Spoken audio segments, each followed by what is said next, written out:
Welcome to my YouTube channel. কেমন আছেন সবাই? আশা করি ভালো আছেন। আমি ভালো আছি আলহামদুলিল্লাহ। এখন সকাল সকালে ধান ক্ষেতের মাঝখান দিয়ে লুক এট দিস হিয়ার। ধান ক্ষেতের মাঝখান দিয়ে আমি এখন যাইতেছি বাজারে, কারণ ওইখানে আমি রেখে আসছি আমাদের কোয়েল পাখি আছে, ওদের জন্য আমি খাবার কিনে রাখছিলাম।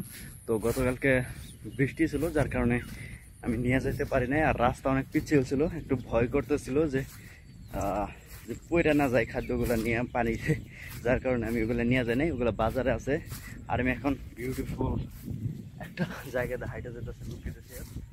ওইদিকে পানি আছে, আমার এই পাথর দিয়ে ঘুরে যেতে হবে, লুকে দিয়েছি। আর এইখানে আছে একটা সুন্দর একটা তাল গাছ, কুপু চিকন পাথর, এখান থেকে হাইটে যেতেছি। আমি সচরাচর ওই দিকটা বড় রাস্তা আছে, ওই রাস্তাতে যাই। তবে আজকে মন চাইলো যে একটু এই ক্ষেতের বাতর দিয়ে হাইটে আসার একটাই কারণ যে অনেক দিন ধরে আমি হাঁটাহাঁটি করি না খুব একটা।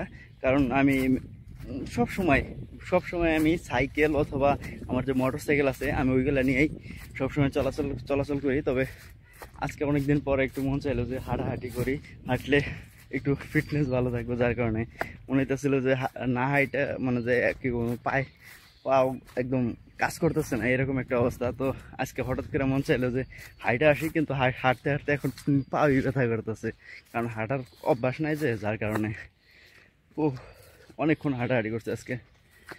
তো বাজারে আইসে এখন আমি বাজার প্রায় চলে আসছি। আর এখানে একটা জলপাই গাছ লোকে দিয়েছে, জলপাই ধরে রয়েছে এখানে। এটা হইতেছে আমাদের বাজার সামনে দিয়ে দেখা যাইতেছে। তবে আমি আর সামনে বাজার দেখাবো না, কারণ বাজার গেলে মানুষ হাসাহাসি করবো, যার কারণে এখানেই আপাতত থাক। নেক্সট একটু পরে দেখাইতেছি কি হয় না। আমি এখন যে কোয়েল পাখির খাবারের জন্য বাজারে গেছিলাম, সেই খাবারগুলো এখন বাড়িতে রাইখা তারপরে একটু ক্ষেতের পাশে ঘুরতে আসলাম, যে ক্ষেত কেমন আছে। অনেকদিন ধরে তো এদিকে আসা হয় না, যার কারণে। আর এই হইতেছে আমাদের ক্ষেত, এখানে লুকেটেছে গ্রিন আছে সব ক্ষেতের মতোই, তবে এই ক্ষেতের থেকে এই ক্ষেত একটু বেশি গ্রিন। আর এদিকে যদি দেখাই, এগুলো মানুষের ক্ষেত, আর শুধু গ্রিন আর গ্রিন না, কত সুন্দর জায়গা। আমাদের ক্ষেত আলহামদুলিল্লাহ অনেক ভালোই আছে। কিছুদিন পরে এগুলোর থেকে ধান হবে আশা করতেছি। এখন সম্ভবত আর 15 দিন লাগবে এগুলার থেকে ধান বের হইতে। চারদিকে শুধু গ্রিন আর গ্রিন, দেখলে চোখ জুড়ায় যায়। আমি আমার কোয়েল পাখির ঘরে আছি, আর এটার ভিতরে আছে কোয়েল পাখি। আর ওগুলার যে খাবার দিয়েছিলাম সকালে, সম্ভবত খাইছে। আর এরকমের কিছু খাবার রয়েছে, আর এটার ভিতরে খাবারগুলো জমে যায়, যার কারণে এরকমভাবে নাড়াচাড়া করে দিতে হয়, যাতে খাবারগুলো চারিদিকে ছড়ায় যায়। তো এটার মধ্যে আমি আরও খাবার দেবো। তো এখন আছে মোটামুটি ভালোই খাবার আছে এটার মধ্যে, দেখতেছে আরও খাবার দিয়ে দেবো। এটার মধ্যে অনেকগুলো খাবার আছে। এটার মধ্যে আমি আরও কিছু খাবার অ্যাড করে দিতেছি, কারণ যে খাবার আছে এরা এটি সন্ধ্যার মধ্যে খায় শেষ করে ফেলবো, যার কারণে আমি চাইতেছি যে আরও কিছু খাবার এটার মধ্যে দিয়ে দিলাম। আর এইভাবে নাড়াচাড়া করে দিলাম, যাতে খাবারটা চারদিকে ছড়ায় পড়ে। ওকে, কোয়েল পাখিরা ভিতরে ঢুকাই দিয়ে এটার ভিতরে রেখে দিলাম। আর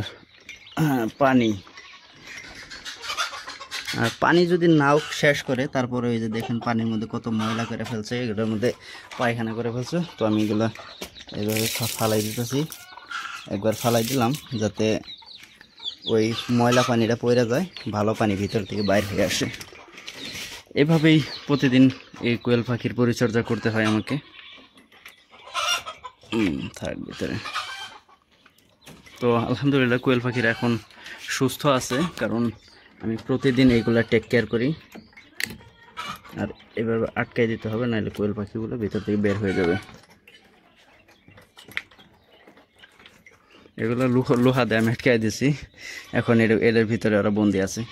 তো রাত্রে এসে দেখবো যে এটার ভিতরে ডিম পায়রা রয়েছে। আজকে না, নেক্সট ভিডিওতে দেখাবো যে আমার কোয়েল পাখিরা কোথায় কোথায় ডিম পায়রা রাখে, কতদিন এগুলা আসরের টাইমে পায়রা দেয়, আবার কতগুলা রাত্রে পারে। আর এই যে একটা জায়গা বানাইছি মাটির মধ্যে, এখানে আস্তে আস্তে এগুলো এখানে কাদা দেন লেপে, তারপরে এখানে চিন্তা করছে কোয়েল পাখি মাটিতে ছেড়ে দেবো।